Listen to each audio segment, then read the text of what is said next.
Shalom, selamat malam. Berhubung waktu sudah menunjukkan pukul 19 lewat sedikit, Ya. acara biar kita mulai. Ayo, anak-anakku, well dan musik. Shalom semuanya. Salam ya. Salam Bu Frida. Salam. Frida, selamat malam. Salam Ibu Rida, selamat malam. Sebelum kita lanjut ibadah kita, mari kita berdoa. Bapa yang bertahta dalam kerajaan surga, terima kasih ya Tuhan di malam hari ini atas berkat yang Tuhan berikan kepada kami.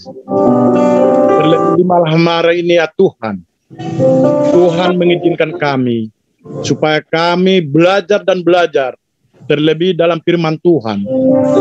Di malam hari ini ya Tuhan, kami mau belajar Bible sharing ya Tuhan, supaya kami di malam hari ini sharing tentang firman Tuhan.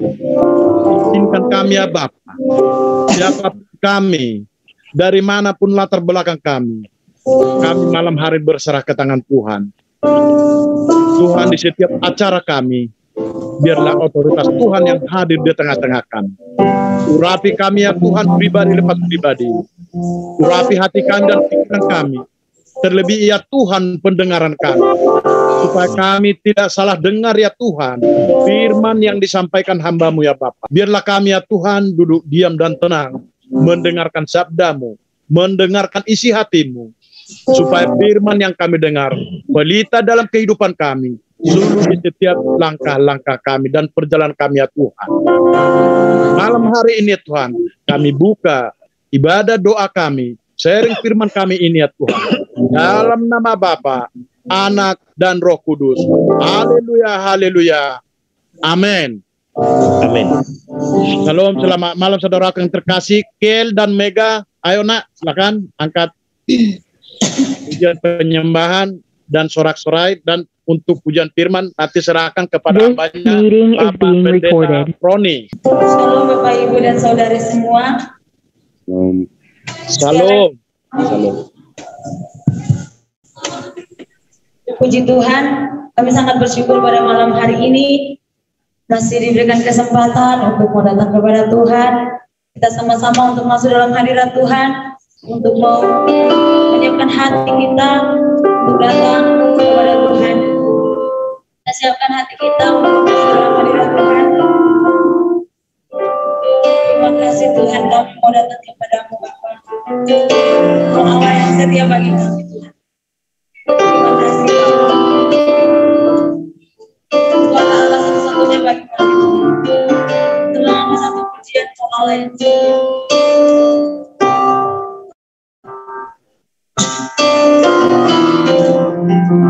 Sama-sama angkat pujian Tuhan Allah yang setia.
Kami glory bagi nama Tuhan. Inilah pujian penyembahan kami. Shalom. Nah, kita mengangkat satu pujian untuk sukacita di hadapan Tuhan. Kita mengatakan Haleluya. setiamu nyata bagiku.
Sekali lagi saya menyapa Bapak, Ibu, dan Saudara sekalian. Shalom.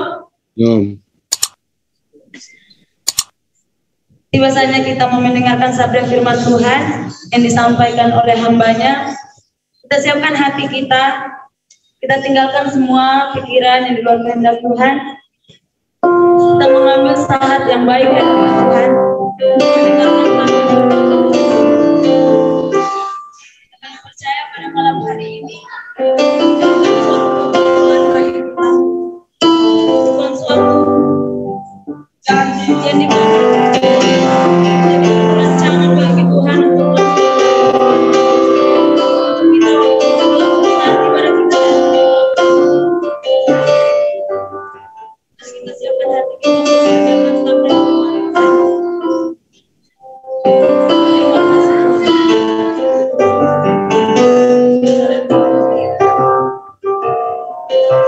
sampai pujian firman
Baik, Bapak Ibu yang saya kasih di dalam nama Tuhan, sebelum kita belajar mengenai sebagian dari firman Tuhan, teristimewa kita akan berbicara dengan topik yaitu doa puasa.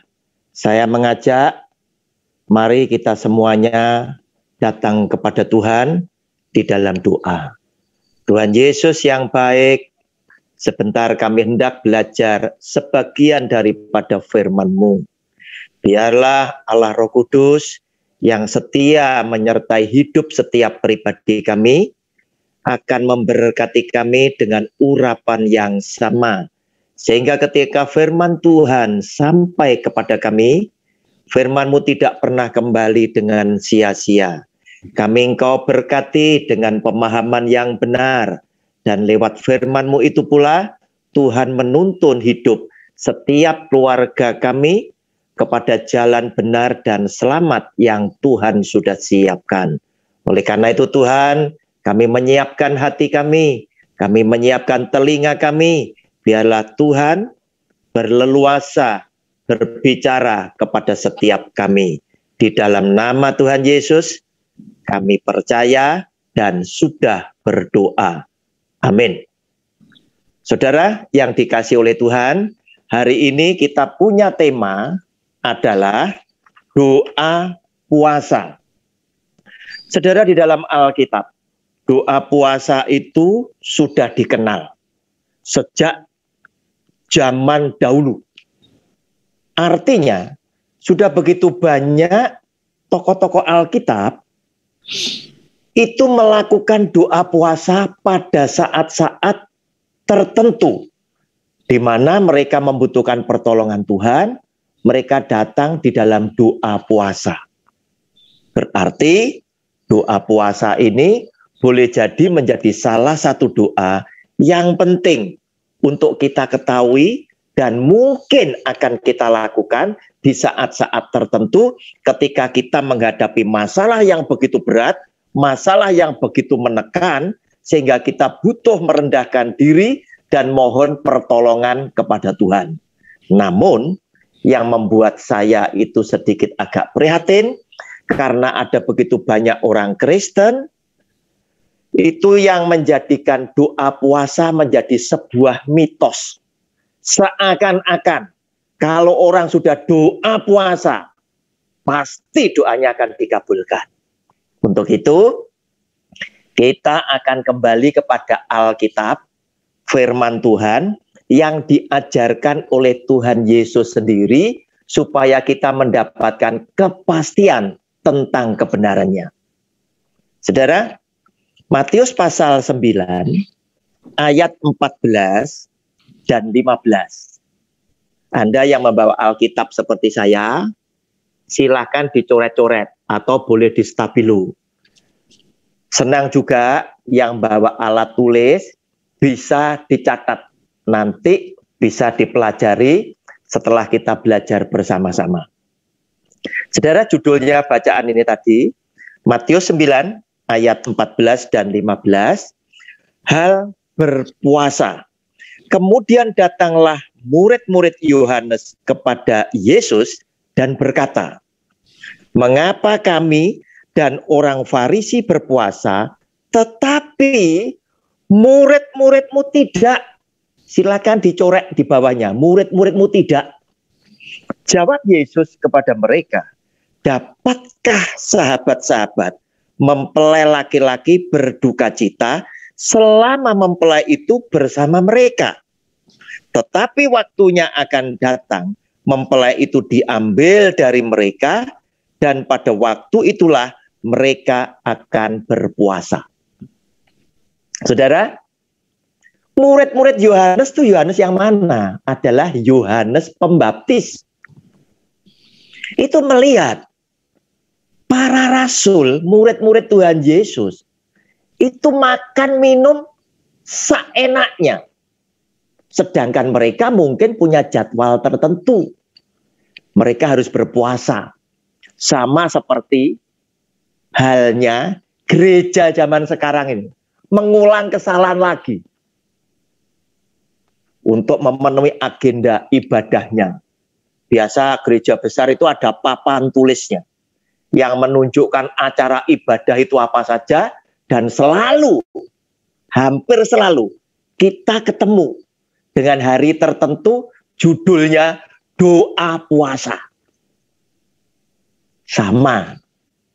Murid Yohanes Pembaptis datang kepada Tuhan Yesus sendiri, nanya, Tuhan, kami murid Yohanes Pembaptis dan ahli Taurat orang Farisi itu berpuasa, Tuhan.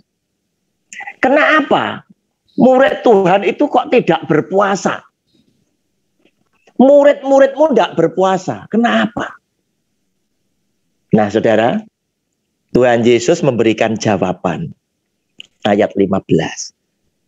Dapatkah sahabat-sahabat mempelai laki-laki berduka cita selama mempelai itu bersama mereka? Maksudnya, dapatkah para rasul, dapatkah murid-muridku itu bersedih, berduka cita? Karena aku masih ada di tengah-tengah mereka. Tetapi saatnya nanti akan tiba, jika nanti aku ditangkap, aku diambil dari tengah-tengah mereka. Mereka itu baru akan berpuasa karena sedih. Karena ada banyak masalah yang dulu beres karena aku. Mereka akan menjadi seperti anak ayam yang kehilangan induknya. Mereka baru berpuasa. Nah, saudara, apa yang dimaksudkan oleh Tuhan Yesus? Bukan berpuasa tidak penting, tetapi ada saatnya. Kalau hidup saudara, itu yakin kau disertai oleh Tuhan, dan masalah yang akan Anda hadapi adalah masalah-masalah yang remeh, yang kecil, yang dengan berkat Tuhan engkau bisa ngatasi, engkau bisa menyelesaikan. Ngapain pasti puasa? Bukankah dengan hal seperti itu, aku juga sudah menunjukkan, walaupun kau tidak melihat, aku itu di tengah-tengah kamu. Aku ada bersama kamu. Sehingga kamu bisa selalu melewati persoalan itu seizin aku. Tidak perlu puasa. Nah, saudara, kita tahu apa yang ada di dalam Alkitab. Ada di dalam Alkitab tentang puasa. Tokoh-tokoh yang hebat telah memberikan contoh.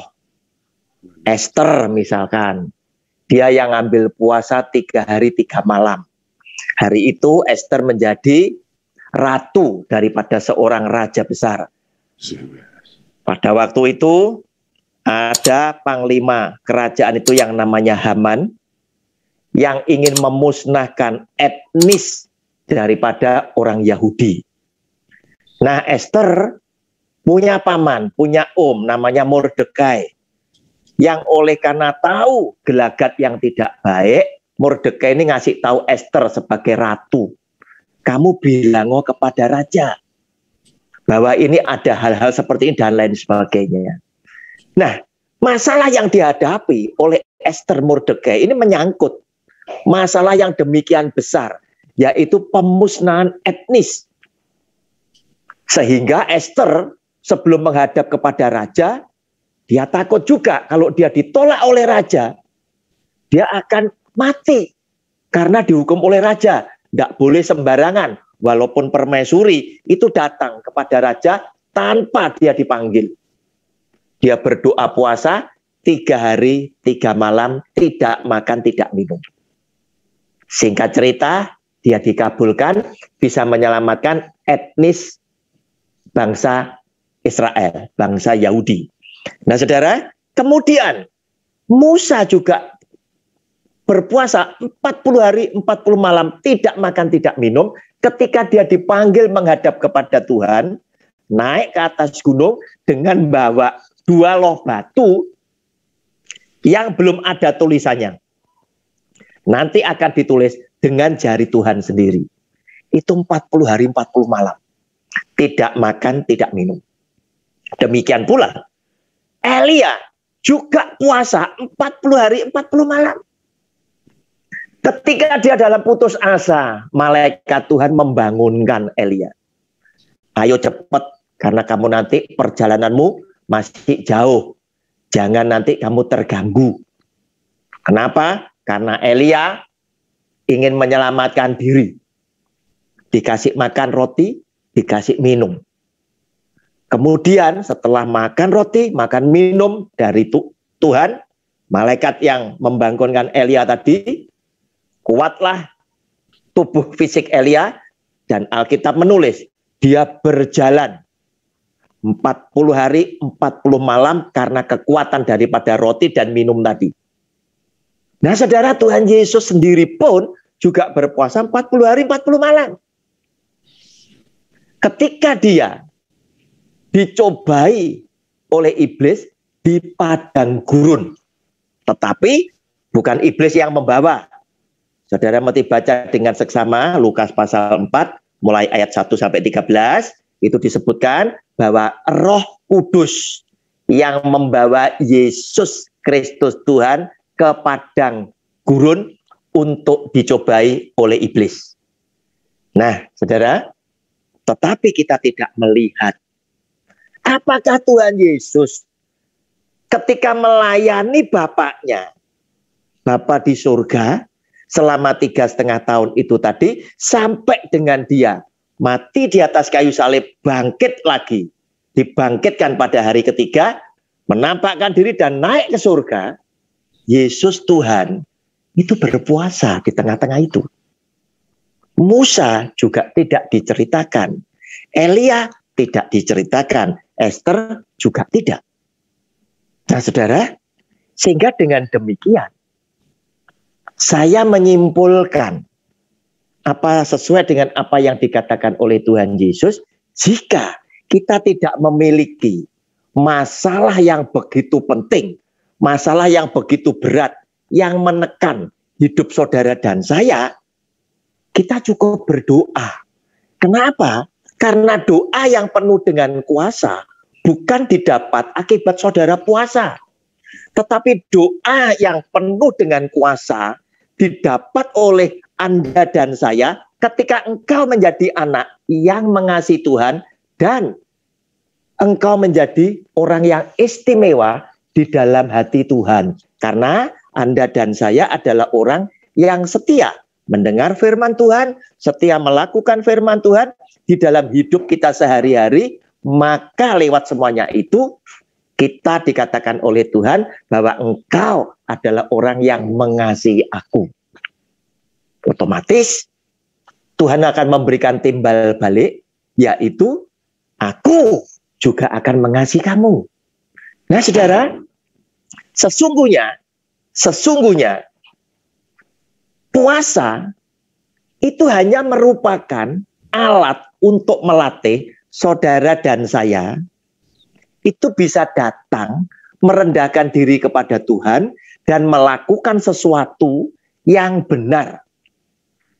Tetapi sesungguhnya harapan Tuhan yaitu ketika Anda tidak berpuasa, Anda pun adalah anak-anak Tuhan yang bisa melakukan kebaikan dan kebenaran seperti ketika engkau mengambil saat-saat merendahkan diri dengan berpuasa di hadapan Tuhan. Nah, saudara, yang salah adalah ketika orang tertekan, kemudian mereka berpuasa, mereka tidak berpuasa seperti yang Tuhan mau. Sehingga doa puasa mereka pun tidak membawa hasil apa-apa di dalam kehidupan mereka. Saudara, mari kita lihat lebih dulu puasa yang seperti apakah yang dikehendaki oleh Tuhan, yang sampai menjadi sebuah mitos bagi orang Kristen, orang percaya bahwa doa puasa adalah doa yang pasti dikabulkan, doa yang pasti jos, pasti manjur. Saudara, kita buka Yesaya pasal 58. Mari kita buka Yesaya pasal 58. Saya bacakan mulai ayat 3 sampai ayat 9. Mengapa kami berpuasa dan engkau tidak memperhatikannya juga? Mengapa kami merendahkan diri dan engkau tidak mengindahkannya juga? Sesungguhnya pada hari puasamu engkau masih tetap mengurus urusanmu dan kamu mendesak-desak semua buruhmu. Artinya orang kalau berpuasa tidak usah kerja. Kalau memang niat berpuasa, hari itu engkau datang kepada Tuhan, sudah tinggalkan kesibukan duniawi. Engkau tinggalkan semuanya. Sesungguhnya kamu berpuasa sambil berbantah dan berkelahi, serta memukul dengan tinju dengan tidak semena-mena. Dengan caramu berpuasa seperti sekarang ini, suaramu tidak akan didengar di tempat tinggi. Pada saat berpuasa bertobat masih belum. Pada saat berpuasa masih hidup seperti keadaan dunia yang biasa dia alami. Berselisih adalah hal yang biasa. Berantem adalah hobiku. Bermusuhan dengan sesama adalah kebiasaan yang dilakukan. Bagaimana mungkin Tuhan berkata, aku akan mendengar suaramu. Sungguh-sungguh inikah berpuasa yang ku kehendaki dan mengadakan hari merendahkan diri. Jika engkau menundukkan kepala seperti gelagah. Gelagah itu tetap katanya merendahkan diri, tapi sombongnya masih, kepala masih dangak begini. Dan membentangkan kain karung dan abu sebagai lapik tidur. Sungguh-sungguh itukah yang kau sebutkan berpuasa, mengadakan hari yang berkenan pada Tuhan. Ketika orang berpuasa, Tuhan menghendaki betul-betul kita itu mengakui datang dengan merendahkan diri kepada Tuhan. Tidak ada kesombongan di dalam diri kita bahwa kita ini sesungguhnya siapa di hadapan sesama. Tetapi kita sungguh-sungguh mau datang dengan Tuhan. Tuhan, di hadapanmu aku adalah orang berdosa. Di hadapanmu aku adalah orang yang miskin. Di hadapanmu aku adalah orang yang lemah. Itu yang Tuhan mau. Perhatikan saudara, Tuhan senang sesungguhnya puasa bukan yang tidak makan, tidak minum. Tetapi puasa sesungguhnya Tuhan kehendaki yang mulai ayat 6. Bukan. Berpuasa yang ku kehendaki ialah supaya engkau membuka belenggu-belenggu kelaliman dan melepaskan tali-tali kuk, supaya engkau memerdekakan orang yang teraniaya dan mematahkan setiap kuk. Engkau menjadi pembela orang yang menghadapi kesulitan. Engkau juga tidak memasang kuk kepada buruh-buruhmu. Engkau tidak menjadi orang yang menindas kepada orang-orang lain, tetapi engkau memerdekakan orang-orang yang hidupnya dalam keadaan menderita, supaya engkau memecah-mecah rotimu bagi orang yang lapar, dan membawa ke rumahmu orang miskin yang tak punya rumah. Dan apabila engkau melihat orang telanjang, supaya engkau memberi dia pakaian dan tidak menyembunyikan diri terhadap saudaramu sendiri. Pada waktu itulah terangmu akan merekah seperti fajar dan lukamu akan pulih dengan segera. Kebenaran menjadi barisan depanmu dan kemuliaan Tuhan barisan belakangmu. Pada waktu itulah engkau akan memanggil dan Tuhan akan menjawab. Engkau akan berteriak minta tolong dan ia akan berkata, ini aku. Apabila engkau tidak lagi mengenakan kuk kepada sesamamu dan tidak lagi menunjuk-nunjuk orang dengan jari dan memfitnah. Saudara, lihat apa yang dikehendaki oleh Tuhan. Puasa yang aku kehendaki adalah yang pertama, itu sama dengan Matius pasal 25. Mulai ayat 31 sampai dengan 46. Judulnya adalah penghakiman terakhir. Itu firman Tuhan keluar langsung dari mulut Tuhan Yesus. Siapa orang yang berkenan di hati Tuhan dan diselamatkan adalah yang mau. Ketika aku lapar, engkau memberikan aku makan. Ketika aku haus, engkau memberikan aku minum. Ketika aku telanjang, engkau memberikan aku pakaian. Ketika aku sakit, engkau datang menjenguk kepadaku. Semua bertanya, kapan Tuhan engkau menghadapi keadaan yang seperti itu? Dan Raja itu, Yesus Kristus Tuhan berkata, di dalam Matius pasal 25 ayat 40, dia berkata, apa yang engkau lakukan terhadap salah seorang saudaraku yang paling hina ini, apa yang saudara dan saya lakukan kepada sesama kita, maka itu sudah engkau lakukan terhadap aku. Hanya huruf besar. Itu ada pada Matius pasal 25 ayat 40. Silahkan dicatat, silahkan dioret-oret Alkitabnya. Saudara, inilah sebetulnya yang Tuhan Yesus kehendaki. Dia lebih suka saudara tidak berpuasa, tidak menjalani, tidak makan, tidak minum. Tetapi engkau adalah pelaku dari firman ini. Tetapi garis bawahi, video saya jangan dipotong, ya. Saya tidak ajarkan bahwa berpuasa tidak penting, tidak. Saya anjurkan sama seperti firman Tuhan yang dikatakan Tuhan Yesus, jika ketika saudara dan saya menghadapi masalah yang begitu berat, yang sangat penting, yang saudara harus datang kepada Tuhan untuk merendahkan diri, karena aku tidak yakin Tuhan, aku bisa lewati. Aku butuh engkau, menyertai aku, menolong aku. Silakan saudara datang dengan merendahkan diri lewat doa puasa. Tetapi Anda harus tahu bahwa bukan berarti setiap Anda doa puasa, doamu pasti dikabulkan.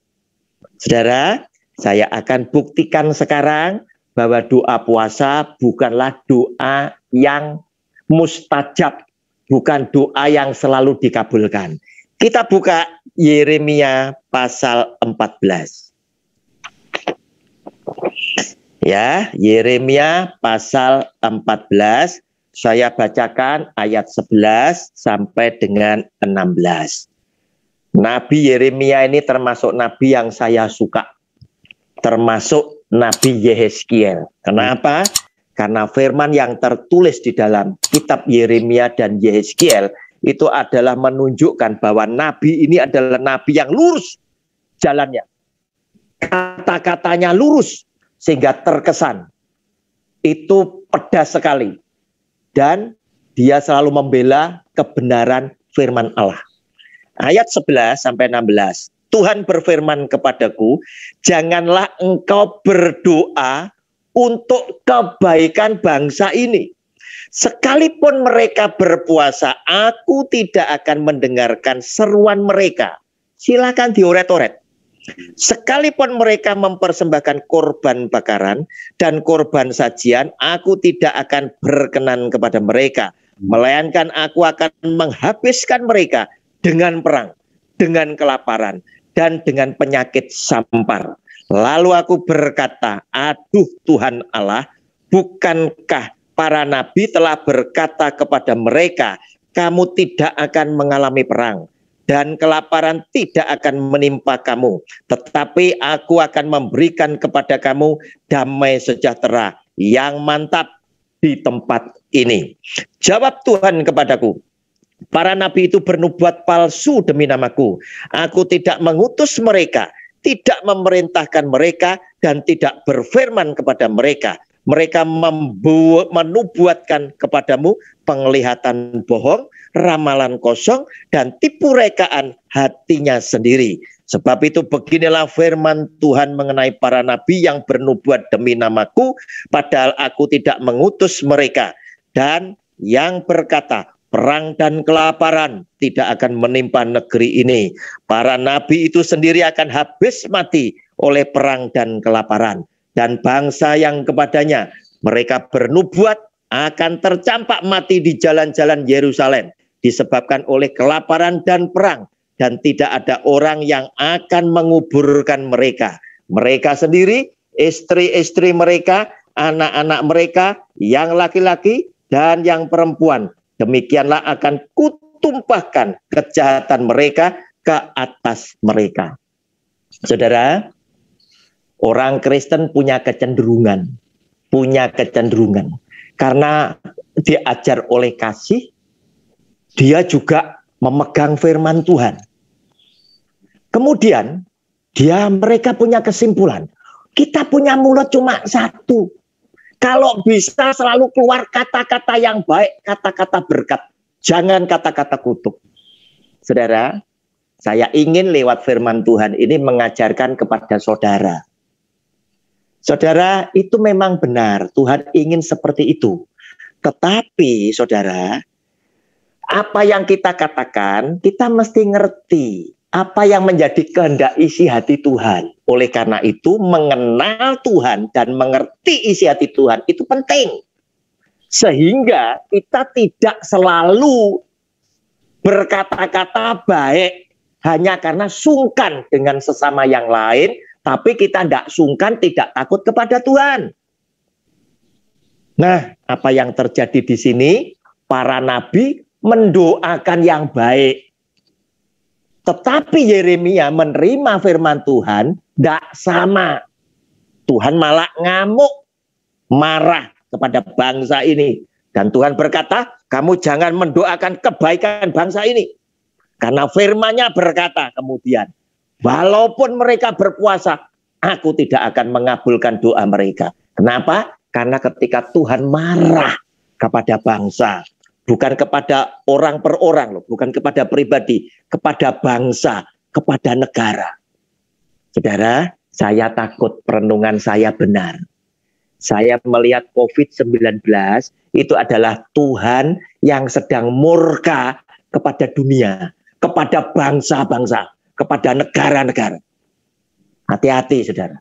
Sehingga kalau saya diminta doa untuk negara yang saya cintai, Indonesia ini, saya juga berkata, Tuhan ampuni bangsaku.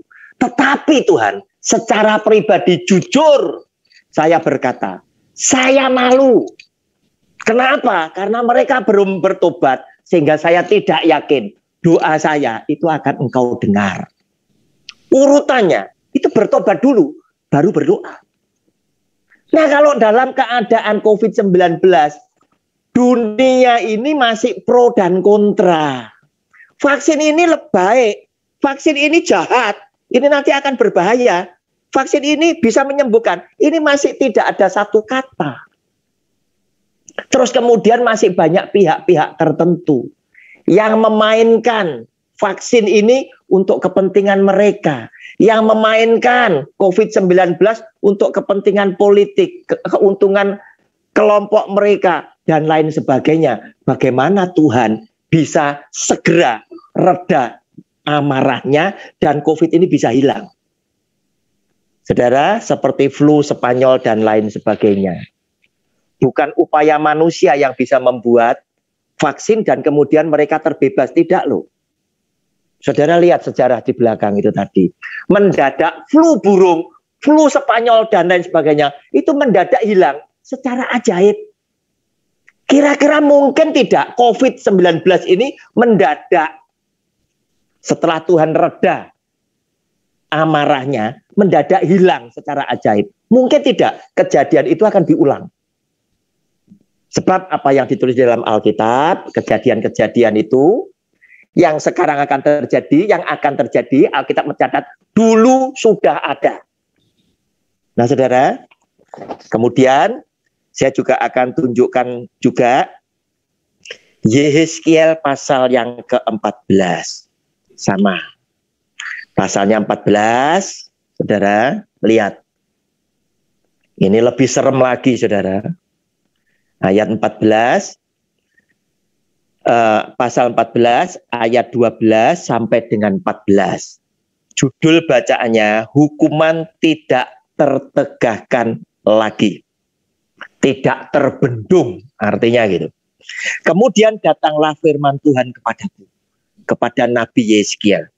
Hai anak manusia, kalau sesuatu negeri berdosa kepadaku dengan berubah setia, dan aku mengacungkan tanganku melawannya dengan memusnahkan persediaan makanannya dan mendatangkan kelaparan atasnya dan melenyapkan dari negeri itu manusia dan binatang. Ayat 14 silakan dioret-oret. Biarpun di tengah-tengahnya berada ketiga orang ini. Maksudnya ketiga orang top ini. Yang istimewa di hati Tuhan sekalipun. Yaitu Nuh, Daniel, dan Ayub. Mereka akan menyelamatkan hanya nyawanya sendiri karena kebenaran mereka. Demikianlah firman Tuhan Allah. Artinya, walaupun orang-orang itu ada di tengah-tengah mereka dan mereka berdoa kepadaku, aku tidak akan mendengar doa mereka. Mereka memang akan selamat karena apa? Mereka adalah orang benar. Kebenaran mereka yang akan menyelamatkan. Tetapi bukan kebenaran mereka bisa membuat doa mereka kepadaku untuk menyelamatkan bangsa itu bisa tak kabulkan. Tidak. Saudara, lewat firman Tuhan ini, seberapapun banyak engkau yang mengikuti program hari ini, Bible Study. Pada Sabtu hari ini, saya ingin mengingatkan, mulai hari ini, Anda dan saya mulai merapatkan diri kepada Tuhan Yesus. Hidup semakin benar dan semakin berkenan kepada Dia. Siapa tahu Tuhan berbelas kasihan kepada keluarga kita masing-masing, sehingga tidak seorang pun keluarga besar kita boleh terjangkiti oleh COVID-19. Karena saya khawatir kalau ini berlama-lama, manusia tidak segera datang bertobat kepada Tuhan, tetap berupaya dengan kekuatannya sendiri, dengan pikirannya sendiri, ingin menanggulangi dan lain sebagainya. Kemudian di tengah-tengah itu masih terjadi konflik kepentingan manusia dengan manusia yang lainnya, negara dengan negara yang lainnya. Saya takut korban jiwa akan semakin besar.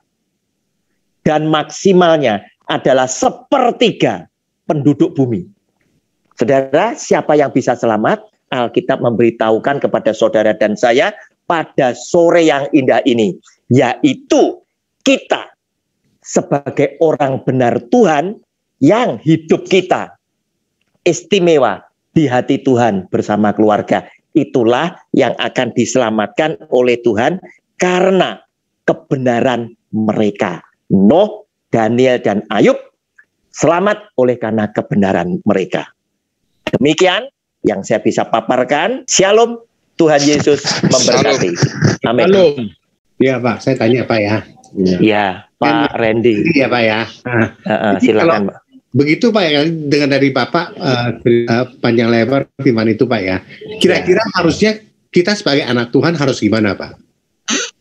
Sebagai anak Tuhan, saya nanya sama Pak Randy sederhana aja.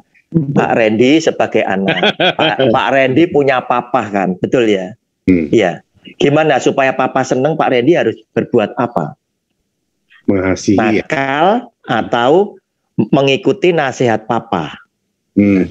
Nah, nasihat apa? Firman Tuhan juga berkata demikian.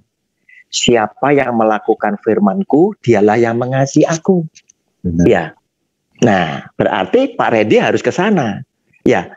Sedangkan kita ngaku anak Tuhan, tetapi kemudian kita tidak mengikuti perintah Tuhan, itu menyedihkan hati papa tuh. Papa tetap mencintai Pak Randy dan saya yang nakal ini tadi. Tetapi ada kesedihan dan ada harapan dari papa. Mudah-mudahan suatu hari anakku jadi benar. Dan ketika anak itu ditemukan, domba yang tersesat cuma 1, 99 itu tidak tersesat. Apa yang terjadi? Terjadi sukacita ada di surga.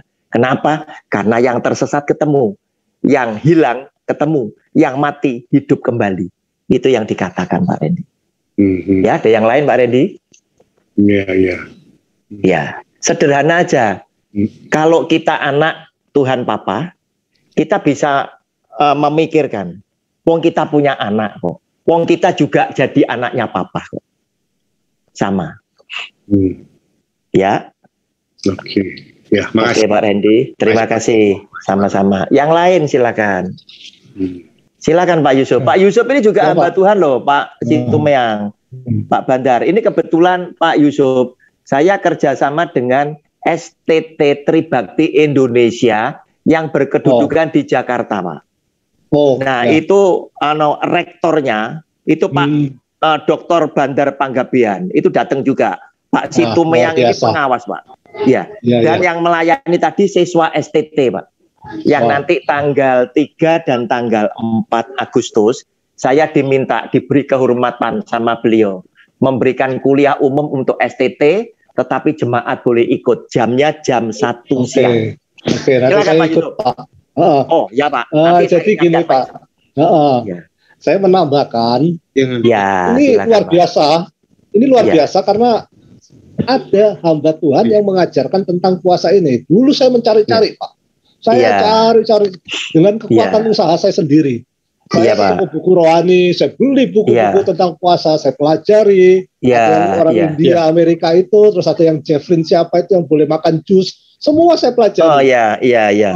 Saya menggali informasi sendiri, gitu. Jadi luar biasa ini ada Pak Roni yang mengajarkan. Akhirnya dari hasil pencarian saya menemukan. Ya memang saya setuju dengan yang Pak Roni tadi katakan bahwa puasa itu untuk merendahkan diri. Contohnya Daud ketika dia berdoa untuk anaknya yang dari Berseba itu akhirnya mati kan? Mati Pak. Daud merendahkan diri dengan melepaskan jubah kerajaannya. Dia berpuasa pakai baju kabung dan kasih duduk di atas kabung. Jadi puasa merendahkan diri di hadapan Allah. Jadi yang saya tangkap puasa itu bukan kita nyogok Tuhan. Tuhan, lihat loh, aku udah puasa loh Tuhan. Tuhan, betul. Buktinya anaknya Daud mati juga. Mati, tidak dikabulkan juga. Jadi saya setuju. Pertama, puasa itu kita merendahkan diri di hadapan Tuhan. Amin. Kedua, kita puasa itu Pak, kita masuk ke alam dimensi roh. Karena kita tidak masuk makanan-makanan jasmani. Betul. Karena kita dekat dengan alam roh, jangan kaget. Sama ketika Tuhan, kita puasa, kita bisa lihat yang sekelebatan loh. Betul. Itu pasti. Saya kalau nyetir mobil, saya lihat ada orang, ini ngapain sih nenek duduk di pinggir? Gak pantas gitu loh dia duduk di. Saya tanya sama sebelah saya, lu lihat gak ada nenek itu? Enggak Pak, gak ada Pak. Nah kalau cuma saya yang lihat, berarti itu bukan orang yang saya lihat. Betul. Jadi ketika kita puasa, kita tuh masuk ke alam dimensi roh. Betul. Nah, kita puasa itu saatnya pada saat-saat kita menghadapi case-case berat, misalnya ada orang yang kita layani, Roh Kudus sudah kasih warning, ini ada roh maut. Nah, disitulah saya mau berpuasa untuk orang itu. Betul. Jadi saya berpuasa bukan untuk kemegahan diri saya, tapi saya berpuasa untuk pertobatan orang itu. Gitu. Saya merendahkan diri di hadapan Tuhan, saya minta belas kasihan Tuhan supaya orang itu dijamah. Gitu. Saya dasarnya dari Matius 17 ayat yang ke-20. Di situ Yesus katakan, dengan puasa lah bisa memindahkan gunung itu. Jadi untuk kes-kes aja. Jadi jangan puasa itu dibuat main-main loh. Kita mengajarkan dikit-dikit puasa ngawur. Puasa itu kita masuk ke alam roh gitu. Betul. Dan Pak, kalau betul. seperti tadi Pak Roni sampaikan, benar itu. Kalau kita puasa ya jangan sambil kerja. Jangan kerja. Kita mengasihkan diri di kamar. Mengkhususkan diri. Kita pujian. Kita praise and worship di kamar. Kita baca Alkitab. Kita konsen kepada Tuhan. Betul. Itu baru fasting yang benar. Fokus kepada Tuhan. Ya. Betul Pak. Sambil kerja aja ya. Apa bedanya kita dengan sebelah diet, yang memindahkan jam makan? Ya. Jadi saya dulu mencari juga puasa itu yang seperti apa, jam makannya, jam buka, jam ini. Akhirnya saya menemukan di atas bimbingan Roh Kudus juga, saya makan malam terakhir jam 6 atau jam 7 malam. Iya. Setelah itu nanti saya buka puasanya jam 3 sore. Jadi dengan begitu saya sudah melewati 3 waktu makan. Makan malam, breakfast and lunch. Makanya dalam bahasa Inggris ya dikatakan fasting. Karena kita melewati makan itu. Kalau misalnya kayak sepupu kita itu ya, subuh dia makan besar, nanti sampai sore. Nanti sampai sore. Namanya memindahkan jam makan, itu namanya bukan puasa. Kalau kita yang puasa ya sudah, makan malam maghrib atau jam 7 sudah, setelah itu nggak usah makan lagi. Sama seperti kita kalau mau cek lab kan, makan malam terakhir jam berapa? Minimal harus 9 jam sebelum ambil darah. Ya Pak Yusuf. Ini aja yang mau saya tambahkan. Ya Pak Yusuf, terima kasih. Ini enaknya Bapak Ibu, kita itu Bible study atau pendalaman Alkitab. Kalau kita didukung oleh banyak hamba-hamba Tuhan yang ikut serta, paling tidak apa yang diajarkan oleh pembicara itu bisa dipertajam gitu loh. Ya, sehingga baik pengajar, baik peserta itu mendapatkan lebih. Termasuk saya. Saya bisa lebih pinter karena apa? Saya sering mengajarkan, kemudian saya mendengar. Pak, saya tambahkan ini, Pak, ini. Lah, itu saya tambah pinter lama-lama. Nah, itu tadi. Oke, di dalam pelajaran seperti ini, kita sama-sama belajar untuk mendapatkan kebenaran yang hakiki. Supaya apa? Kita dituntun firman pada jalan yang benar. Oke, terima kasih Pak Yusuf. Pak Andre kali ini kayaknya udah mempersiapkan nih Pak. Ya, Andre, silakan. Pak Andre Yonatan ini pendeta juga Pak. Ya, teman saya juga ini. Silakan Pak Andre kalau ada yang mau ditambahkan. Shalom semua. Silakan Pak. Untuk semua. Ya, puji Tuhan lah, sudah jelas firman-Nya. Ya, terima kasih. Terima kasih Pak Andre berkenan gabung. Ya, mudah-mudahan kalau suatu hari kelak gabung lagi. Kalau pas enggak ada jadwal yang sama. Betul. Terima kasih. Terima kasih, Tuhan berkati. Ya, terima kasih. Silakan, ada yang lain. Ini saudara kita ini yang mau bertanya ini masih banyak ini. Sebetulnya saya tertarik kepada ini loh Pak, kepada Pak Samuel Talib ini loh. Tukang puasa. Pak, silakan Anda komen Pak tentang puasa yang Anda dulu jalani itu, macamnya apa saja kan banyak sekali itu dari saudara-saudara kita. Monggo Pak Samuel Talib. Baik, shalom, selamat malam semuanya. Jelas suaranya. Shalom. Jelas sekali. Buat Pak Roni, saya terima kasih. Mohon maaf kalau saya mungkin agak menyanjung. Iya. Tapi dengan segala kerendahan hati saya sependapat. Terima kasih Pak. Terima kasih. Dari dulu paling menentang orang yang doa puasa. Oh, puji Tuhan. Karena ada hal-hal yang diinginkan dan dilakukan tidak sesuai kebenaran firman. Iya. Tapi mereka berusaha seperti tadi itu mengkultuskan doa puasa. Iya. Bahwa seolah-olah doa puasa itulah yang menjawab doa itu. Iya. Makanya di kampus STT Tribakti saya tidak pernah ikut hadir di dalam doa puasa. Iya. Iya. Iya. Ya, hingga saat ini. Ya, kita seperti itu tadi. Orang munafik lah, sama seperti keyakinan saya yang lama itu sangat munafik gitu Pak. Kita kalau terus kemudian saya melihat ada banyak cara-cara doa yang dengan doa puasa kita memaksa Tuhan. Apalagi dengan doanya yang sampai seperti orang kesurupan, Mak. Iya. Pada seolah-olah dengan berteriak-teriak, dengan kaki tangan terangkat dan lain sebagainya, seolah-olah doa itu sangat berkuasa. Dan saya pun sedikit cerita, Pak. Orang yang pernah doa itu berlama-lama. Iya, betul. Karena buat saya, ketika kita memiliki hubungan yang intim dengan Tuhan, iya, lagi berjalan kaki kah, naik motor kah, atau nyetir mobil, iya, kita bisa sudah berdoa. Iya, Pak. Jadi nggak ada waktu khusus saya jam sekian harus saya doa, jam 5 subuh harus doa.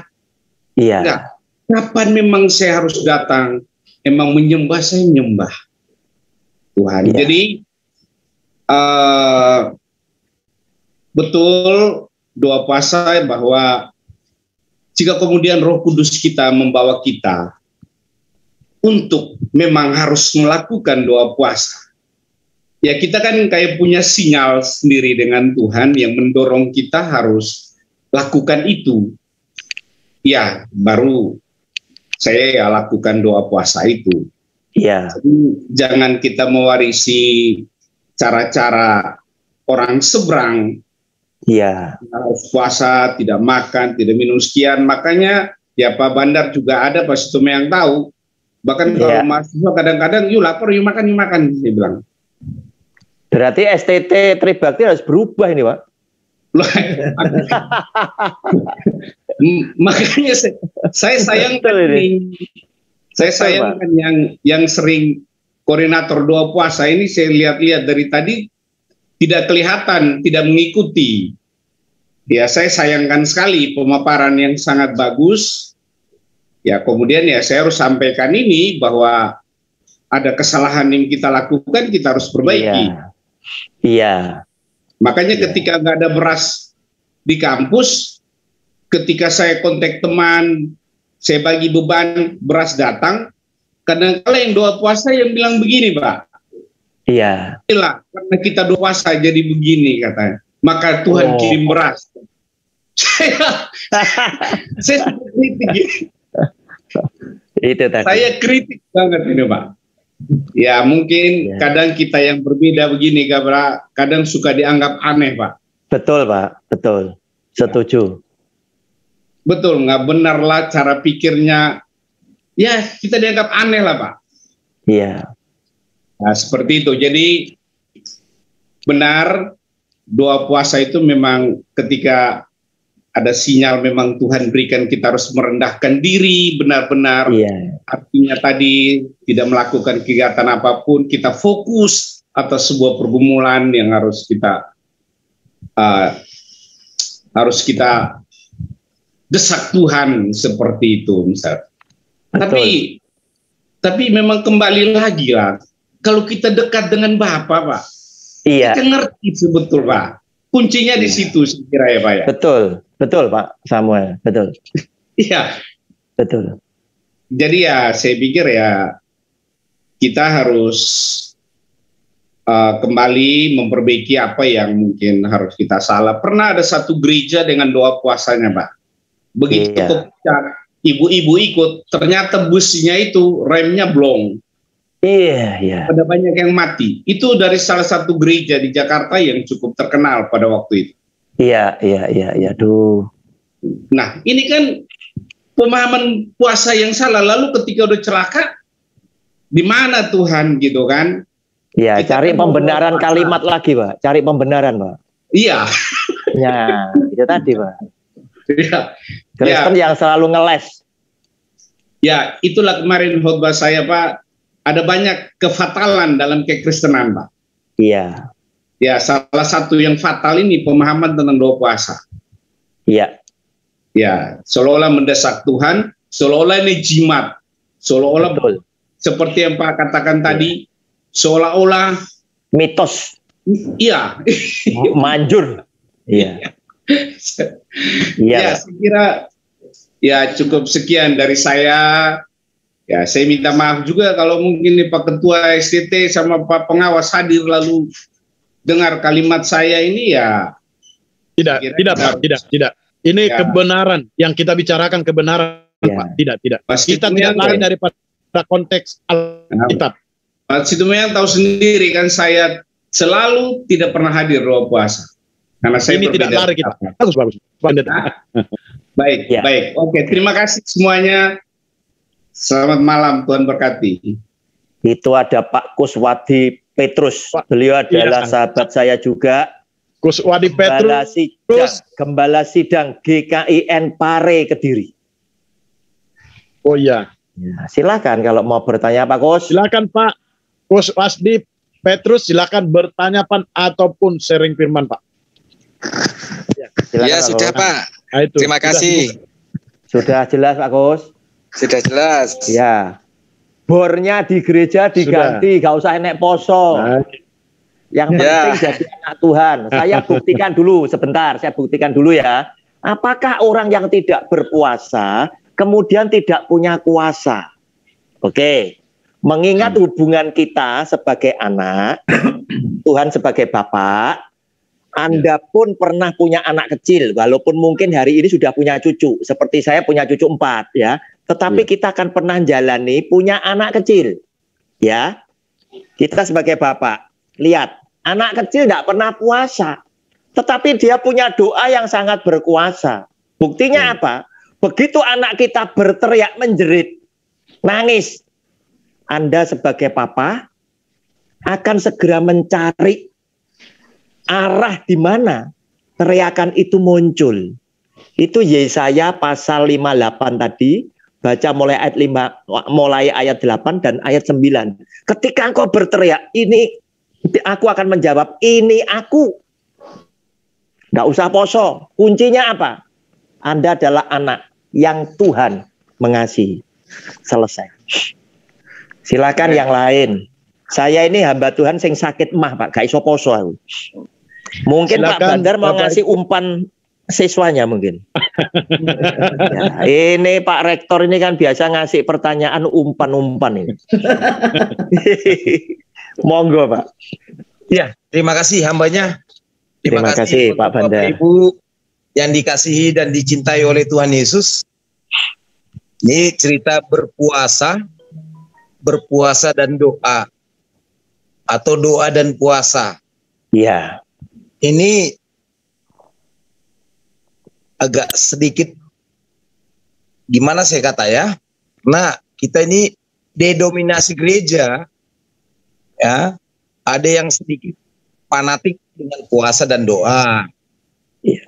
Ada yang fanatik, ada yang bilang ya lebih dari itu. Jadi kalau saya untuk meluruskan, bukan pro dan kontra, bukan.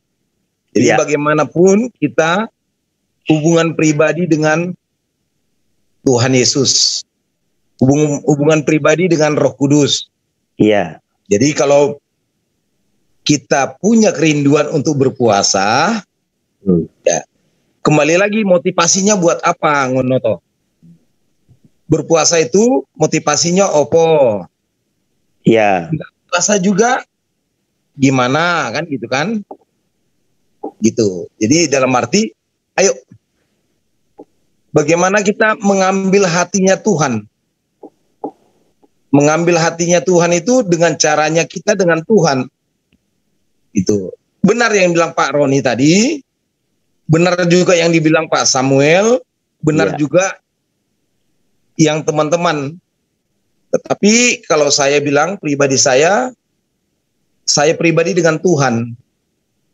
Betul. Kalau saya beres hubungan saya dengan Tuhan, pasti Tuhan kasih caranya sendiri untuk memberkati kita. Amin. Iya, Tuhan punya cara banyak. Ya, Pak Roni diberkati Tuhan dengan caranya Tuhan dengan Pak Roni. Iya. Saya diberkati Tuhan dengan caranya saya dengan Tuhan. Pak Randy juga diberkati Tuhan dengan caranya Pak Randy hubungan dengan Tuhan. Iya. Ya.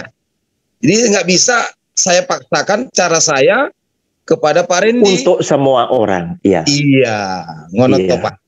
Jadi betul, Pak. Saya bisa menyimpulkan, ayo berlomba-lomba ambil hatinya Tuhan. Siapa yang dekat dengan Tuhan pastilah diberkati Tuhan, ngono toh? Betul. Iya. Jadi kalau kita jauh dari Tuhan, ya jujur aja, Tuhan nggak kenal nama kita. Nggak pernah doa, nggak pernah baca Alkitab, nggak mau hubungan baik dengan Tuhan. Ya saya bilang, Tuhan nggak kenal kita. Bahkan Tuhan bilang, nyala engkau si pembuat kejahatan. Bukan karena teriak-teriak kita manggil Tuhan, Tuhan pakai mic. Sama aja seperti kita orang Farisi dan Saduki. Ahli-ahli Taurat. Oh jago mereka. Tapi hubungan mereka dengan Tuhan, Tuhan yang tahu. Jadi saya berharap, saya sebagai dosen, mengajarkan bagaimana, ayo bangun hubungan kita dengan Tuhan. Supaya Tuhan mengenal kita. Apa sih yang nggak bisa Tuhan kerjakan? Yang mati aja bisa dihidupkan, yang lumpuh bisa berjalan, yang buta bisa melihat. Dia punya kuasa, dia punya mujizat. Dan mujizatnya itu tidak pernah berubah dahulu, sekarang, dan sampai selama-lamanya. Jadi kalaupun ada gereja kita mengajarkan doa dan puasa, ayo, saya setuju seperti Pak hambanya tadi, Pak Roni, uji dulu. Diuji dulu, benar nggak doa dan puasa itu untuk gembalanya?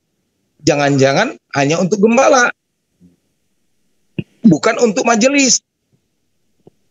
Gitu kira-kira ya Bapak Ibu ya. Jadi pengalaman rohani saya tidak bisa saya paksakan kepada Bapak Ibu untuk pengalaman rohani masing-masing. Gitu Bapak Ibu. Jadi ayo berlomba-lomba. Ambil hati Tuhan, dekat dengan Tuhan, bangun hubungan dengan Tuhan. Supaya apa? Hubungan jaringan kita itu dengan Tuhan itu mulai mengkerucut sampai nanti mahkota kebenaran, mahkota keselamatan itu milik kita. Saya bukan fanatik soal doa puasa, bukan. Dan saya tidak membuat doa puasa itu jadi patokan untuk doa saya. Tidak. Ayo bangun pagi, cari Tuhan. Mau kerja, cari Tuhan.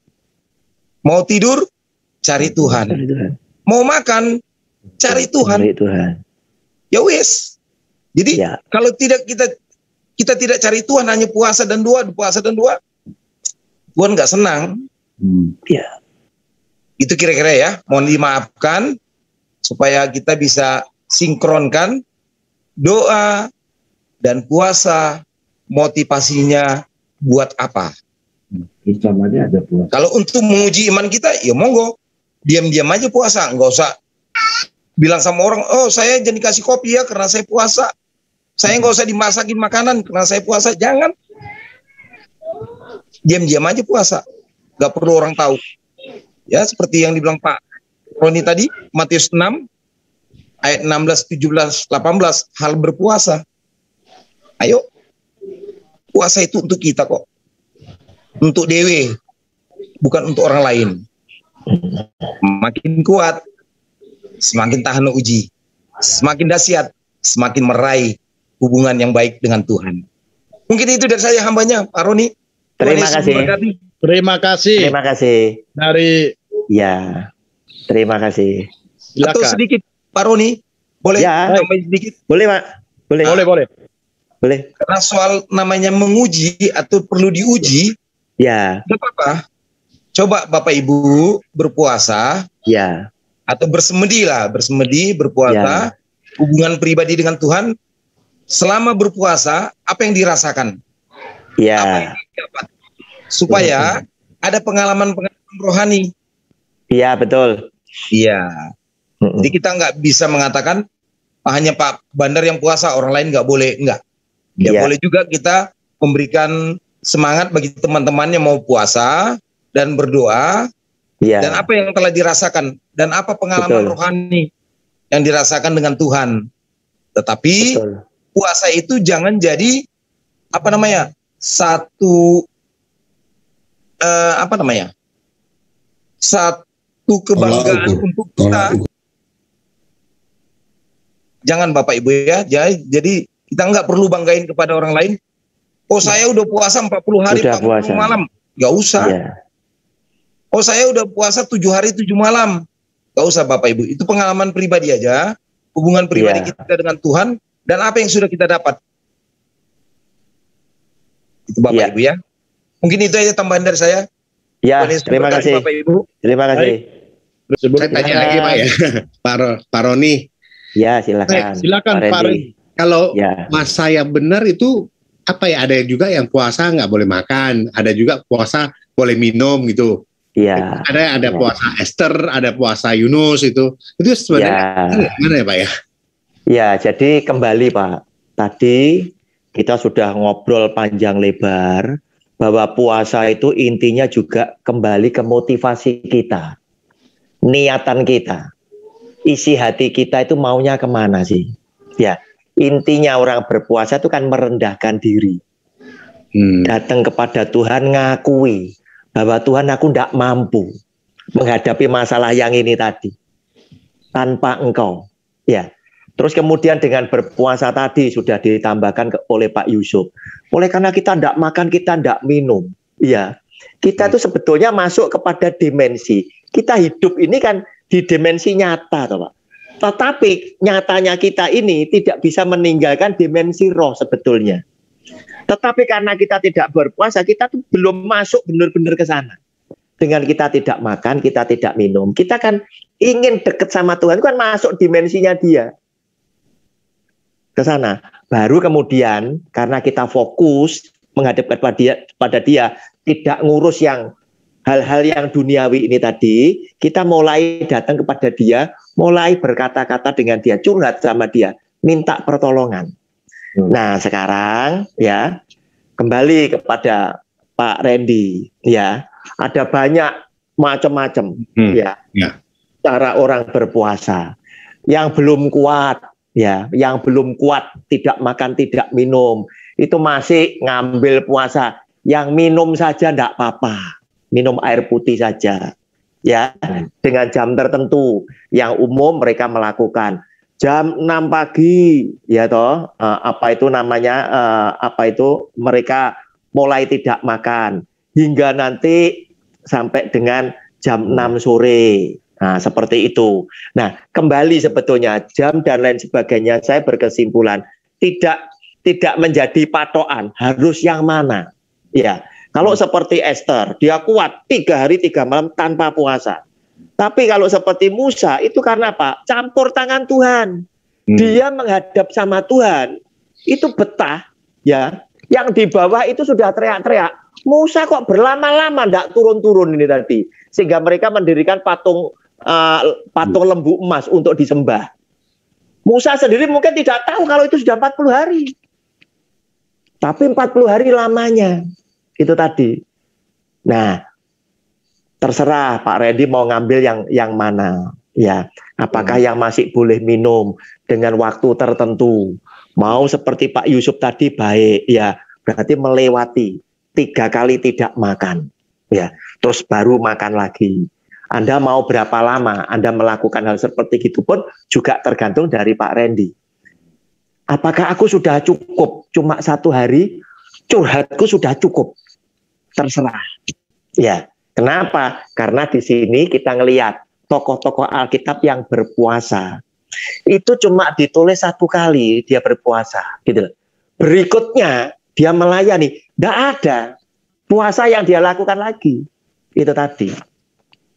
Tetapi saya tidak mengajarkan loh, puasa tidak penting, tidak loh. Saya justru mengarahkan, kalau kamu lagi tertekan dengan masalah yang berat, tidak ada salahnya Anda doa dengan berpuasa. Itu tadi. Demikian Pak Randy. Terima kasih Pak Roni. Terima kasih. Boleh dicoba sama Ibu. Ibu kan mendukung ini. Ya, berpuasa. Itu baiknya apa Pak? Kalau Anda berdua Pak ya. Terima kasih. Kalau Anda berdua nyoba sama-sama Pak. Baiknya apa? Anda memenuhi hukum pernikahan, Pak. Kamu bukan lagi 2, tapi kamu 1. Berarti masalah keluarga itu bukan masalah Pak Randy sebagai kepala, tidak. Adalah juga masalah Bu Mary sebagai istri, juga anak-anak. Hebat kalau sepakat, semua ambil doa yang sama.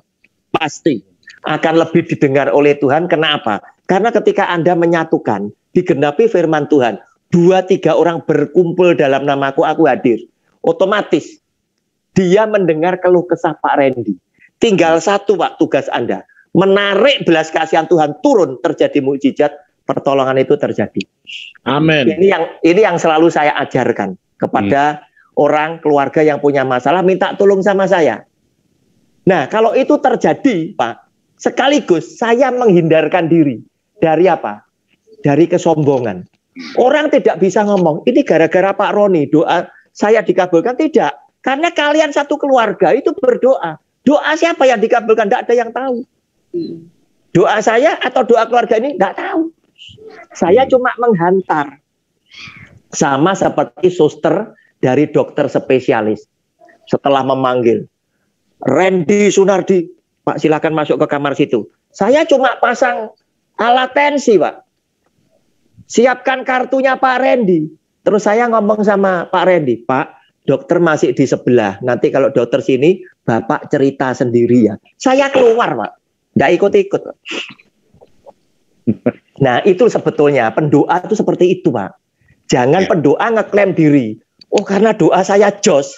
Nanti ujung-ujungnya apa, Pak? Minta transferan, Pak. Celaka ini. Padahal Matius pasal 10 ayat 7 dan 8 bilang, semua karunia-karunia ini aku berikan kepada engkau dengan cuma-cuma, berikanlah juga dengan cuma-cuma. Dioret-oret, Pak. Kalau jadi hamba Tuhan, dioret-oret. Jangan sampai memperkaya diri karena di sini. Ya, ada yang lain? Tidak ada ya, Pak? Penjabaran atau penjelasan sederhana, tapi makna sangat luar biasa. Haleluya, puji nama Tuhan. Terima kasih. Satu yang perlu saya ingatkan lagi untuk kita pendengar. Kalau tidak salah, Pak Pendeta Roni tadi sudah 2-3 kali mengatakan, tapi saya tidak mengajarkan ya, bahwa doa puasa itu tidak. Tapi benar, Pak. Kita semua sudah mendengar dengan jelas. Ya, Bapak tidak ada mengatakan bahwa doa puasa itu tidak bagus. Bagus, Pak. Iya, penting. Terima kasih, untuk Pak. Saat-saat tertentu. Inilah anak-anak Tuhan. Kesederhanaan berbicara maknanya sangat luar biasa masa depan kita untuk Tuhan.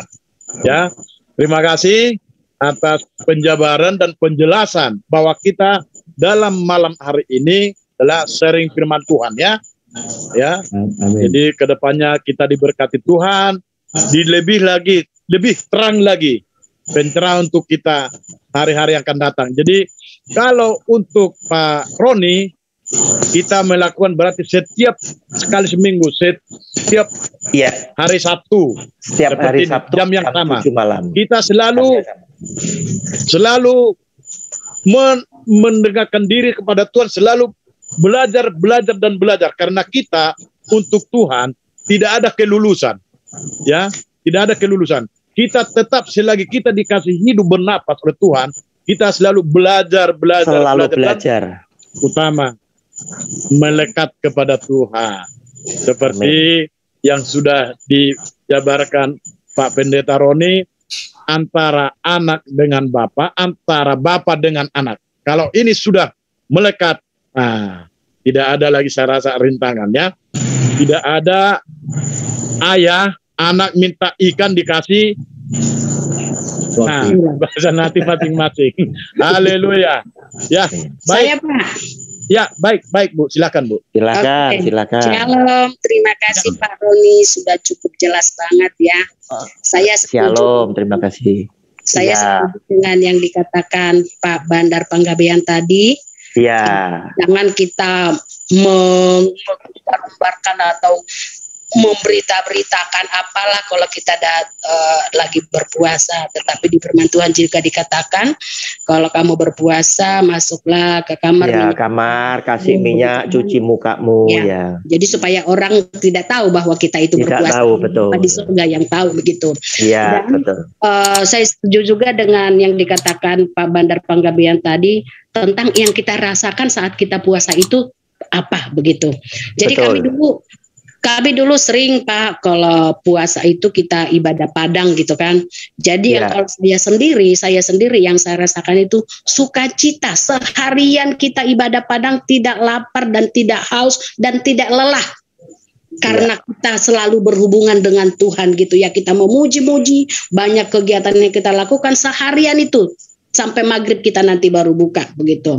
Betul. Nah, terus seperti yang dikatakan Pak Roni juga dengan menjawab pertanyaan Pak Randy tadi masalah hal puasa ini, saya sudah banyak lakukan tentang waktu dan tentang apa yang kita konsumsi gitu.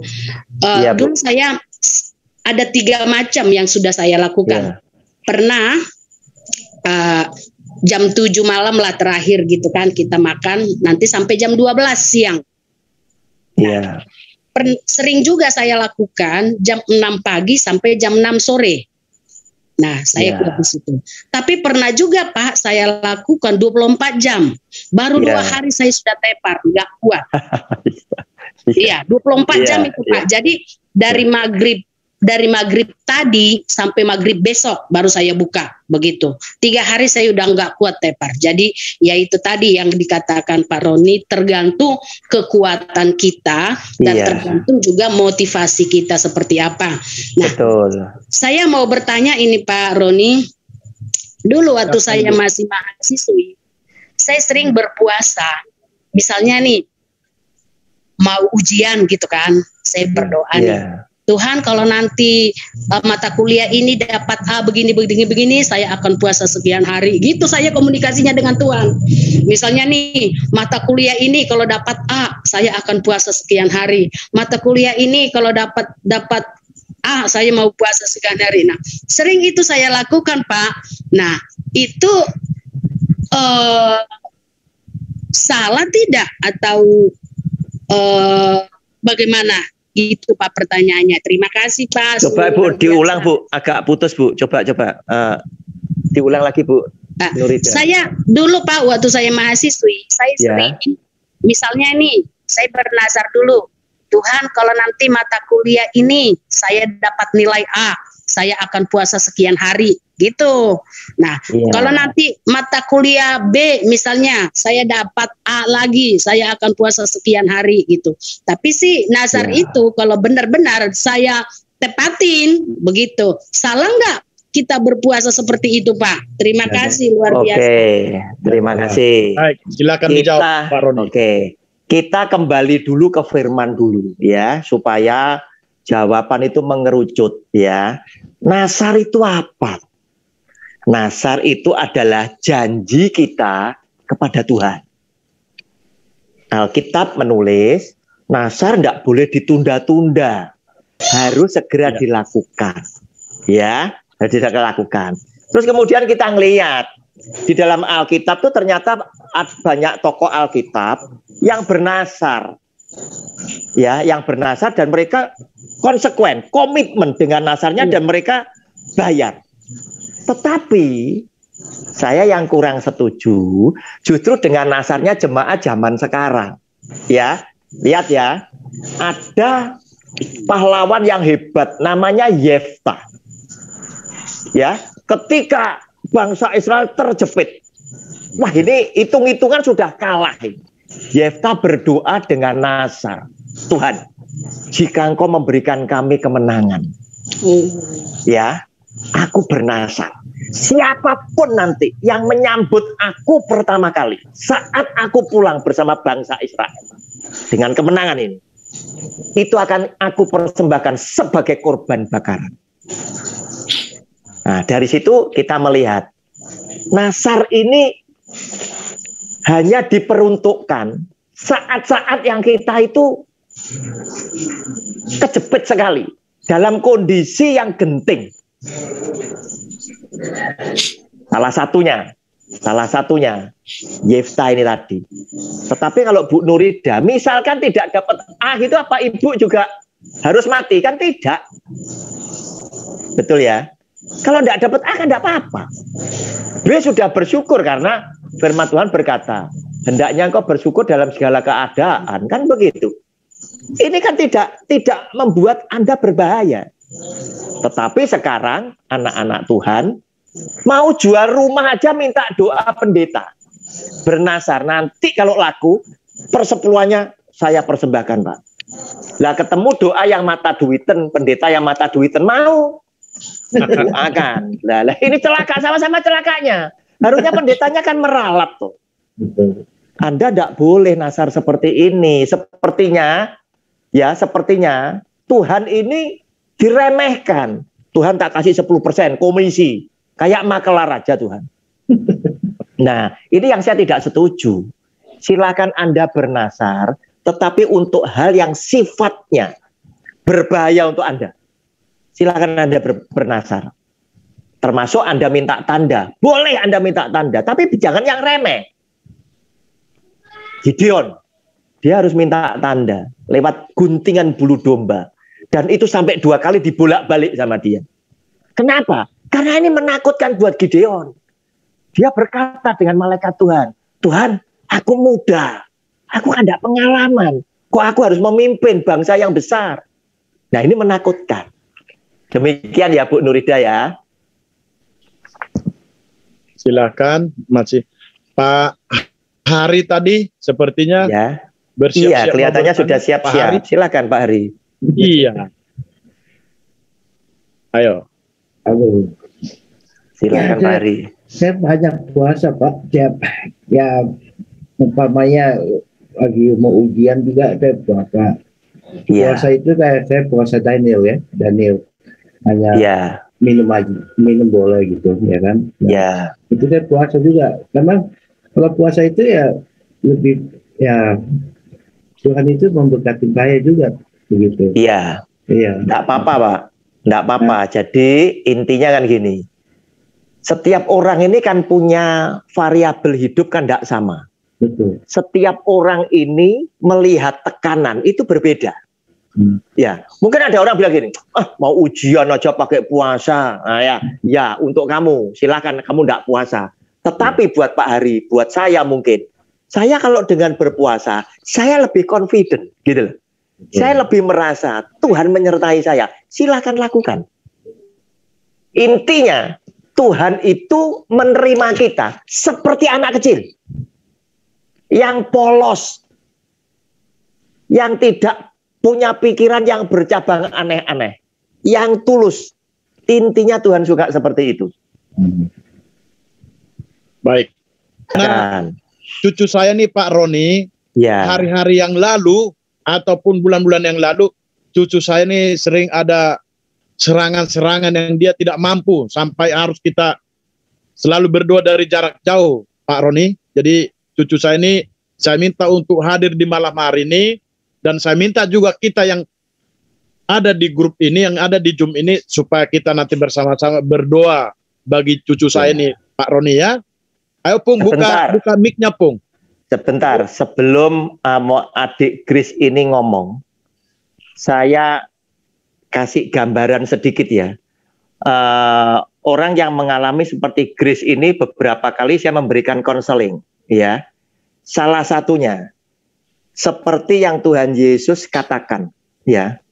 Tuhan Yesus katakan, ya. Saat roh itu meninggalkan seseorang, roh ini kan nanti keliling. Kemudian dia nanti akan balik lagi kepada orang yang lama, rumah yang lama, karena merasa cocok. Sehingga saya ingin sarankan kepada adik Grace ini tadi, yang pertama, kedekatan dengan Tuhan itu perlu diasah, lebih dipertajam, supaya yang pertama, kalau serangan itu dari kuasa gelap, dia merasa tidak bisa menjamah. Tidak bisa menjamah. Kedua, bisa juga ini memang diizinkan oleh Tuhan. Karena Tuhan ingin karuniakan karunia-karunia tertentu. Karena orang yang dikaruniai untuk bisa masuk hidup di dalam 2 alam itu tidak banyak. Tidak banyak. Tinggal nanti tergantung keterangannya seperti apa. Silakan diceritakan. Menjadi berkat untuk kita semua. Ya, ceritakan, Pung. Ya, ini cucu saya ini Pak Roni. Ceritakan ya, Pung ya. Silakan. Nah, apa yang kau alami? Oh. Ya, sudah. Coba. Shalom, saya Grace Tumea. Ya. dari Jakarta Timur. Iya. Sedikit aja ya. Nanti ya, kalau cerita saya bisa nangis. Sebelumnya mau bilang terima kasih buat buat Opung sudah mendoakan saya. Ya. Beban yang saya alami sekarang saat ini, maaf ya kalau saya harus nangis. Beban yang saya alami saat ini sudah ringan. Tapi kemarin pas hari Jumat, sekarang hari Sabtu, saya masih merasakan yaitu mencium, masih mencium bau, masih mencium bau anjing yang sangat nyengat. Padahal saya lingkungan yang Muslim, lingkungan yang agama di rumah, maksudnya di sekeliling saya itu keluarga cuman yang Kristen, kami selebihnya Muslim. Itu santet Ibu. Itu santet itu. Ya, terus silakan. Saya mencium setelah didoakan sama Opung Situmeang, Bapak Situmeang, baru kali ini saya bau anjing yang sangat nyengat sebanyak 1 jam. Sebanyak 1 jam Bapak Roni. Dan yang kedua, puji Tuhan setelah didoakan Opung, binatang-binatang seperti lebah, kupu-kupu, binatang-binatang yang belum pernah saya lihat itu tidak ada. Tapi kadang-kadang jam 3 pagi waktu saya mau ke toilet itu ada binatang kayak semacam kayak kayak burung hantu. Itu ada di depan pintu, padahal saya itu udah berdoa. Nah paginya saya foto jam 6:30 pagi, saya mau ke toilet, bangun itu jam 6, saya langsung pas saya selesai dari toilet ada, terus langsung saya telepon saya foto langsung kirim ke Opung, kata Opung jangan takut, padahal Pung jam 2:30 pagi itu belum ada Pung, saya bilang gitu kan. Kata, oh gitu ya, ya udah. Akhirnya pokoknya setiap ada binatang-binatang itu langsung saya langsung saya foto ke Bapak Situmeang, saksinya ada ke Bapak Situmeang. Saya selalu ada apa-apa saya bilang ke Bapak Situmeang. Pak Opung saya panggil Opung karena memang marganya Bapak saya sama Opung itu lebih tua, Bapak Situmeang. Terus ya itu aja sih yang dialami sekarang sama saya, yaitu baru kemarin bau anjing, dan yang kedua binatang-binatang sudah nggak ada lagi, walaupun 100% belum selesai. Yang keempat, bola mata saya sebelum didoakan sama Bapak Situmeang itu di sini hitam banget, di sini hitam. Padahal saya itu orang yang paling rajin masalah makeup. Orang skincare saya itu kuat, tapi setelah didoakan sama Bapak Situmeang, saya sharing ke beberapa pendeta, saya mengikuti setiap ada khotbah dari YouTube. Puji Tuhan, di bawah mata saya ini yang tadinya hitam banget sampai orang bilang, kok kakak, atau ada yang manggil, kok dek lu udah kayak nenek-nenek. Kalau di foto itu kayak nenek-nenek, bahkan kayak engkong-engkong. Padahal sebelum saya di foto itu Bapak Roni, semua bapak, ibu, kakak, abang itu saya cantik sebelum saya di foto, tapi sesudah pas selesai hasil di foto itu di sini tuh saya hitam banget. Saya nangis, Tuhan, kalau saya punya salah, saya minta maaf. Gue bilang gitu kan, saya minta maaf Tuhan sampai sekarang. Tapi puji Tuhan, setelah didoakan, saya di foto, saya berulang-ulang, ya segaran, badan saya naik Opung, berat badan saya 3 kilo, walaupun memang walaupun belum kelihatan gemuk, karena saya tingginya 172, asalnya waktu itu 54. Tapi kayaknya naik deh, karena saya pakai celana yang pakai resleting itu agak ketat. Kayaknya saya rasa tuh saya bisa naik 2 atau 3 kilo. Saya belum nimbang lagi Bapak Roni. Terus setelah saya semakin dekat dengan Tuhan, baca Alkitab, walaupun setelah didoakan sama Opung, memang saya belum lagi beranikan diri untuk puasa, tapi memang wajah saya lebih segar. Di sini saya sudah tidak ada lagi, walaupun ada, tapi saya sering karena saya ada minyak urapan, bukan minyak urapan ya, minyak zaitun, saya doakan. Ini saya beli segini, Pak. Ini anggap aja sebagai saya minyak urapan. Padahal ini aslinya minyak zaitun, Pak. Saya doakan sampai segini setiap hari. Sebelum saya mau kebaktian, saya doakan inilah hasilnya. Ya puji Tuhan. Memang sih bukan hanya dari sini saja, tapi dari semua hamba-hamba Tuhan yang mendoakan saya. Kelopak mata saya sudah semakin membaik, bukan dari bukan dari skincare atau kecantikan Bapak Roni, tapi memang bukan dari Tuhan, masker itu ya. Dari Tuhan. Oke. Apalagi bukan istilahnya ini bukan pencitraan untuk harus beli loh, bukan, tapi memang saya untuk sarana aja. Saya bersyukur untuk saran. Ya itu sih satu, timbangan saya semakin naik. Wajah saya cerah, terus saya jadi lebih berani yang setidaknya saya kalau mau kemana-mana parfum itu saya bisa pakai parfum laki-laki maupun perempuan. Jadi di tas saya itu kalau kemana-mana itu saya harus bisa sampai 3 Bapak Roni.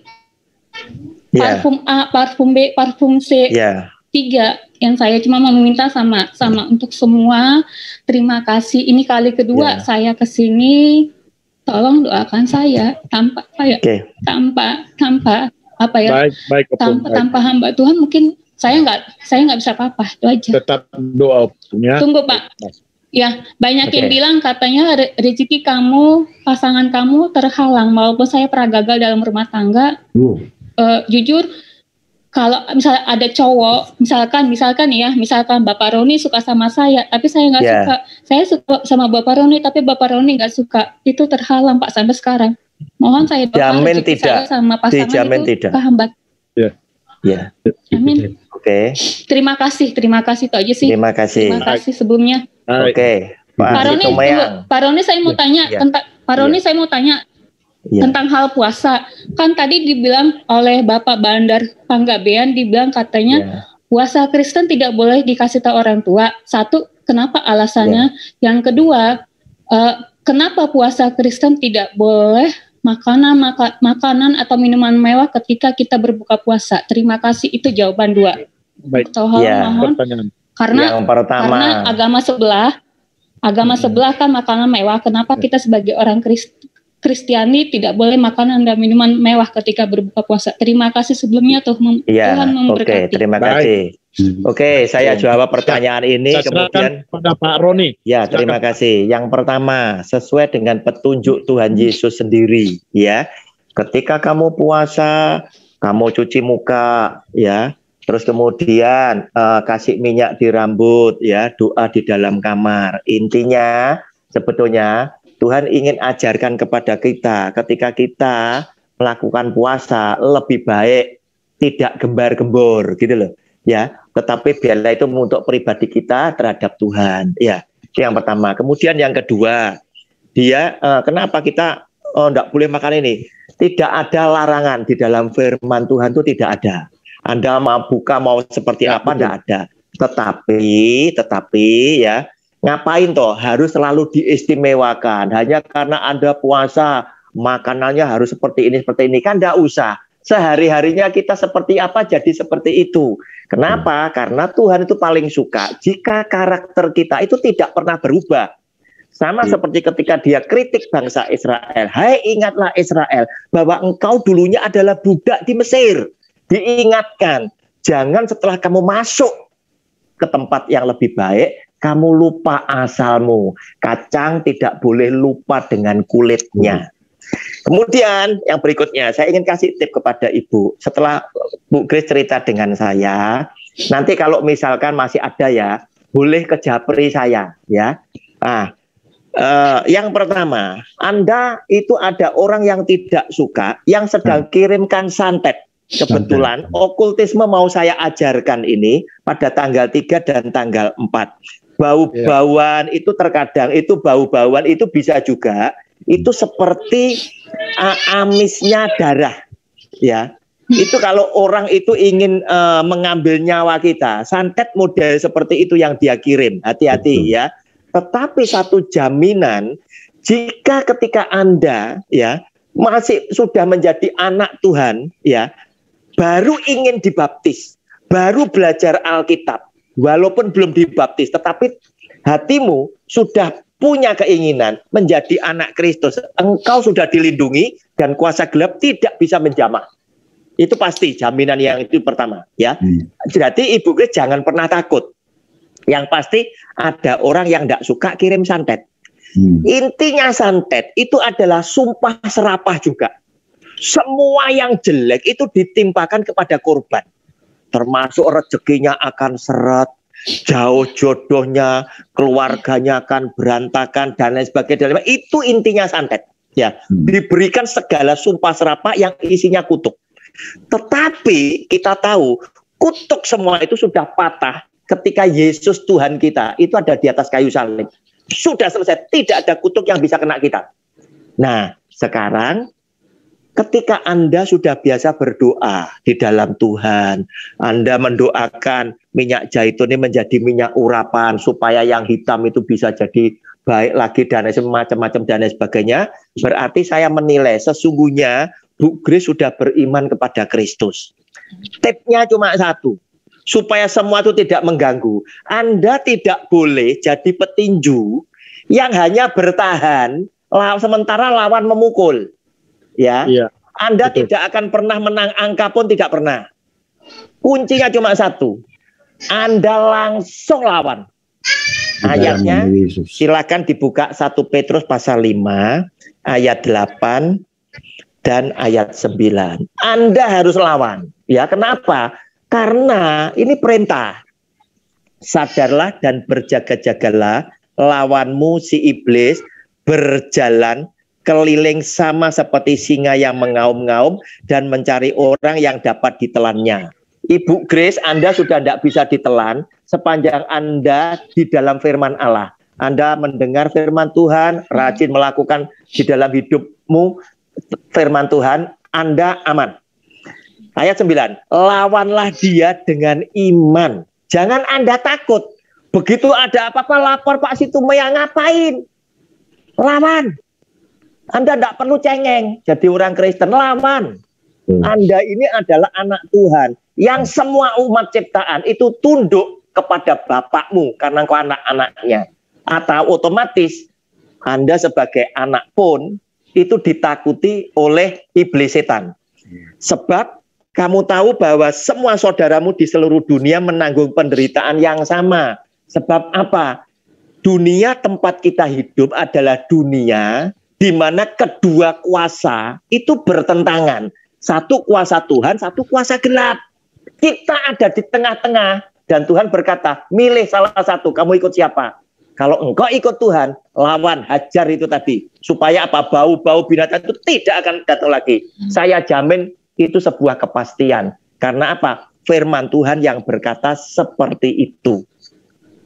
Demikian Bu Grace. Kalau nanti masih ada yang perlu, silakan Anda bisa japri ke saya. 081, ada pensil tidak? Anda nanti akan jadi hebat, tukang ngusir setan nanti kalau sudah menang sekali. Amin. 081 3355 733 13. Supaya teman-teman di sini tidak sungkan, yang mau japri saya silahkan. Saya ulang lagi ya, 081 3355 73313. Handphone saya belakangnya 13 karena saya lahir 13 April. Ya, orang ngomong 13 angka sial, buat saya enggak, hoki saya di 13 karena ini hari kelahiran saya, ya. Sudah, jangan pernah percaya dengan mitos-mitos seperti itu bisa jadi kutuk, ya. Oh, ini enggak boleh inisial, itu bisa jadi, ya. Kenapa? Karena iblis tinggal mengamini keyakinanmu, ya. Hati-hati ya, dunia roh itu bahaya ya. Alkitab memberikan petunjuk semuanya. Jadi nanti kalau saya ngajar okultisme tak tunjuk nih, gitu loh. Ya, nggak usah percaya dengan cerita dongeng-dongeng orang-orang. Apalagi dulu dari dukun jadi pendeta atau cerita, jangan dipercaya. Percaya Alkitab tok, lainnya sampah. Ya, saya yang mengalami banyak betul. Dunia roh. Ya, oke. Silakan. Ada yang lain Pak Situmeyang? Atau sudah cukup ini mungkin? Ya, bentar. Ini supaya saya terperjelas dulu Pak ya kepada cucu saya ini. Grace ya, itu nomornya Pak Pendeta ya, nomornya Pak Pendeta Roni dari Surabaya. Itu kamu catat sudah ya? Sudah, Pung. Ya, nanti nyambung WA saya sudah. Jadi ingat, yang dipesankannya tadi ingat, jangan dikit-dikit ngadu ke orang. Apapun yang terjadi dalam kehidupanmu hanya kepada Tuhan Yesus lah yang bisa menolongmu sempurna. Ya Pung ya. Terima kasih ya Tuhan Yesus, kami tahu Engkau berkarya di tengah-tengah perjumpaan kami ini. Allah kami Roh Kudus yang sudah memberkati kami dengan segala yang baik. Engkau mengajarkan kami tentang segala sesuatu hingga kami boleh mengerti akan isi hati Tuhan. Dan biarlah firman yang hari ini boleh kami dengar. Demikian pula tanya jawab yang sudah berlangsung dengan baik. Semuanya ini Engkau meteraikan di dalam loh haraik masing-masing. Biarlah Tuhan Engkau memberkati kami dengan segala yang baik. Dan kami selalu rindukan Tuhan, bukan hanya memahami isi hati Tuhan semata-mata, tetapi sekaligus Tuhan Engkau akan mampukan kami menjadi pelaku bagi setiap firman Tuhan di dalam setiap kehidupan kami. Kami rindukan Tuhan hari-hari mendatang ketika kami mengadakan perjumpaan kami kembali. Kami belajar mengenai isi hati Tuhan. Lebih-lebih Tuhan, Engkau berkarya lebih dahsyat lagi dibandingkan hari ini. Sehingga kami boleh senantiasa akan Engkau hauskan akan kebenaran firman-Mu. Karena ketika kami masuk di dalam hadirat-Mu, kami tahu Tuhan, kami sangat Engkau berkati, kami sangat Engkau kasih, dan biarlah di masa-masa sulit, di saat COVID-19 mencekam dunia, mencekam Indonesia, mencekam semua umat manusia, biarlah Tuhan, Engkau menuntun setiap keluarga kami ke dalam kebenaran. Tuntun kami ke dalam jalan yang benar dan selamat yang Tuhan sudah siapkan. Sehingga Tuhan memberkati kami dengan belas kasihan. Tidak seorang pun anggota keluarga kami boleh terjangkiti oleh COVID-19. Oleh karena Engkau yang memagari kami. Engkau yang menyelimuti kami dengan kuasa darah-Mu yang ajaib ya Tuhan Yesus.